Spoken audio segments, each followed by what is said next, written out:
தற்போது நடந்து முடிந்த தேர்தலில் பிரதான எதிர்க்கட்சியான அதிமுக இருந்த இடமே தெரியாத அளவிற்கு ஒரு இடத்தை கூட கைப்பற்றாமல் படுதோல்வியை சந்தித்துள்ளது.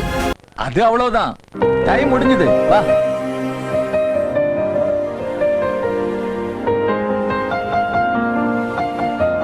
நான் வீழ்வேன் என்று நினைத்தாயோ?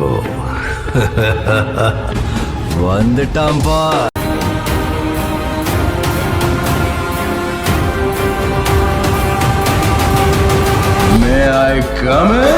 யார் எந்த செய்திக்கு போட்டாலும் அதை பற்றி கவலை, அதையெல்லாம் தமிழ் மொழியாக்கி தொண்டர்களின் துணையோடு தமிழக மக்களுடைய ஆதரவோடு மீண்டும் அனைத்து இந்திய அன்னார முன்னேற்ற கழகத்தின் அம்மாவுடைய ஆட்சி நிறுவுவதே நம்முடைய எதிர்கால கனவு.